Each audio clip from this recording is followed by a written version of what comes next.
Olá, irmãos, eu sou o Rodrigo Souza, sou cristão, pentecostal, professor de escola bíblica e conservador.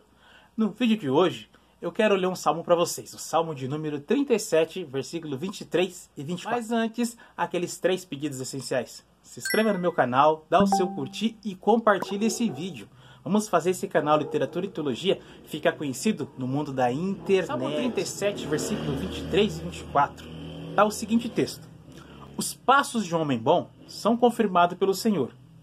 Ainda que ele caia, não ficará prostrado, pois Deus o sustém com a sua mão. Versículos 23 e 24. Bom, esse salmo quem escreveu foi o rei Davi, profeta Davi e o guerreiro Davi. Davi foi um homem de dores, foi um guerreiro, foi um profeta, foi um rei, foi alguém que o próprio Deus colocou ele como um homem segundo o meu coração. Quando nós temos essa palavra, essa premissa de Deus sobre a vida de Davi, você imagina como Davi como alguém perfeito. Mas longe disso, Davi era um homem semelhante a mim e a você. Um homem com qualidades, com defeitos e alguém que de alguma maneira se esforçava no caminho do Senhor. Uma das preocupações de Davi foi o quê? Foi cumprir aquilo que Deus determinou para ele, Davi, já muito cedo, já foi chamado pelo Senhor e já começou a entender qual que era a vontade de Deus na vida dele. Davi, depois de se tornar guerreiro, soldado do rei, capitão e general, ele regrediu na sua vida militar. Sim, depois ele sofreu uma perseguição muito grande, o estava perseguindo ele. E até 3.000 soldados, os mais valentes, percorreram a nação de Israel atrás de Davi e dos seus liderados. Eu vejo a vida de Davi um dos períodos em que Davi exerceu a sua liderança determinada por Deus foi durante o capítulo 30 de 1 Samuel. Naquele momento, lá para os versículos 21, lá para os capítulos 21 e 22, Davi ele começa a liderar um grupo. Davi começou a ser perseguido pelo rei Saul. Então, a partir daquele momento, ele se refugia na caverna. Há algo interessante que os estudiosos dizem. Alguns falam que Davi ficou 10 anos morando em caverna, outros falam 5, outros falam 8, mas enfim, Davi ficou muitos anos. Eu, particularmente, acho que ele ficou mais de 5 anos percorrendo cavernas, morando e fugindo do rei Saul. O que aconteceu? Davi ele começa a liderar um pequeno grupo. Um grupo de homens de caráter duvidoso.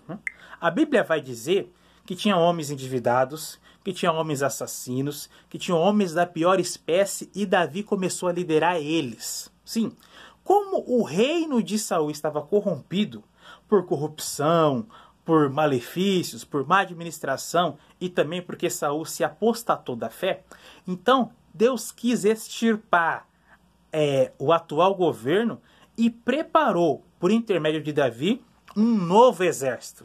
Ou pelo menos aquelas pessoas que iriam iniciar um novo reino, demonstrando uma nova vontade de Deus para a vida de Israel.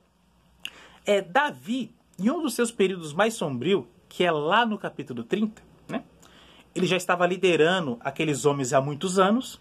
Aqueles homens conheciam Davi, seguiam a Davi e percebiam que Deus era com Davi, tá? Mas a personalidade daqueles homens continuavam ainda sobre a vida deles. Acontece que Davi, a família de Davi e a família daqueles homens são raptadas pelos inimigos, as mulheres e os filhos. Então há uma desgraça tão grande, mas tão grande perante a vida de todo mundo, inclusive de Davi, que o próprio Davi se desanima, se angustia. E depois dessa angústia, os próprios liderados de Davi se voltam contra ele e pensam em apedrejar Davi. Então ali é uma das crises que Davi tem de liderança, dos conflitos mais sombrios que ele tem durante aquele papel, durante aquela visão que Deus determinou para ele. As crises sempre vão existir durante o nosso ministério. A diferença é nós saber o quê? Administrar esse tipo de crise. Essa sabedoria que vem do céu, que tem que nos iluminar, inculcar na nossa mente para nós não perder as estribeiras. E assim né, não perder aquilo que Deus deu para nós. Davi, então, ele vai se animar no Senhor. Ele foi orar, ele foi buscar, porque ele estava angustiado, ele também estava triste. Talvez ele até pensou em desistir. Mas como ele tinha um chamado, como Deus deu uma visão para ele, que um dia ele ia liderar Israel, e Deus já falava com ele, então o que? Ele se acalmou, né? Deixou aquele nervosismo, esperou aquele clamor nocivo daqueles homens, porque ele sabia que aqueles homens não estavam fazendo por mal, mas sim que eles também estavam angustiados. Aqueles homens nunca pensou que esse tipo de prova iria passar com o liderado, com aquele que tinha o coração conforme Deus queria. Só que Deus deu uma lição, não só para Davi, como para aqueles homens, né? Que no Antigo Testamento, algo que é muito permeado é a famosa teologia da retribuição. Então, se você faz algo bom para Deus, Deus te dá algo bom também. Geralmente no Antigo Testamento nós temos essa visão. Entre os patriarcas, né? Entre alguns cidadãos, os amigos de Jó pensavam isso também. Só que quando você vai analisar a vida dos justos, você percebe que isso não tem nada a ver. Isso é um preconceito de um mau entendimento que nós temos com o Senhor, né? Porque se Deus é bondoso, se Deus é misericordioso, por que o servo dele vai passar prova? Por que vamos ter conflito de liderança, crise ministerial, depressão, frustração? Por quê? Então, Deus trabalhou na vida de Davi, mostrou para ele que Deus estava com ele, mesmo diante daquela aparente perda. Aquele episódio, aquele período, Davi conseguiu se reforçar ainda mais no Senhor, ainda mais com Deus, né? Então, quando ele escreve esse salmo, capítulo 37, versículo 23 e 24, acredito eu que ele está em mente com essa situação. Os passos de um homem bom, do justo, são confirmados pelo Senhor. Até aquele momento, Deus tinha dado vários livramentos para Davi. Deus tinha sustentado Davi com a sua mão poderosa. Deus tinha abrido as portas para Davi. Só que aí, Davi cai junto com aqueles homens com aquela aparente perda. Aí o salmo prossegue. Ainda que caia, não ficará prostrado.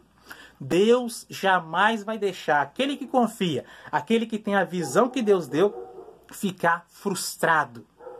Ficar naquela ansiedade e parar no meio do caminho. Não. A vontade de Deus é que nós nunca paramos e que sempre prosseguimos avante, seguindo Ele.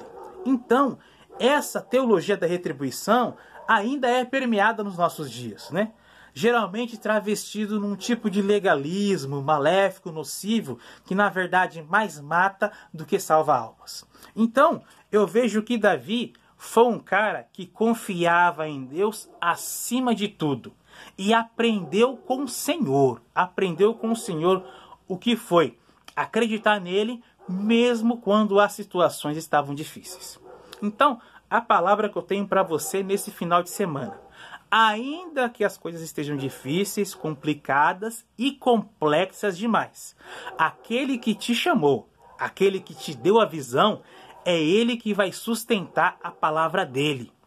O que nós temos que fazer é geralmente o que o Salmo 23 fala. O Senhor é o meu pastor, Deus é o meu pastor. Então por isso nada vai me faltar. Então por isso nada vai me faltar. Então mesmo que as coisas fiquem ruins, mesmo que as coisas fiquem numa situação insustentável, imprevisto, Deus não vai me deixar faltar nada, porque eu confio nele e o Senhor é o meu pastor. Então por isso que eu não vou ficar frustrado, entendeu? Então, com esses versículos, a gente dizima e quebra essa famosa teologia da retribuição, algo que só atrapalha a vida do ser humano e do cristão. Então, continue confiando no Senhor, acima de tudo, e confiando em Deus, porque Ele é que sustenta. Ainda que caia, você não vai ficar prostrado. Amém? Que Deus abençoe você grandemente. Compartilhe esse vídeo nos seus grupos de WhatsApp, grupo de família. Vamos fazer esse canal Literatura e Teologia ficar conhecido no mundo da internet. Que Deus lhe abençoe grandemente. A paz do Senhor Jesus.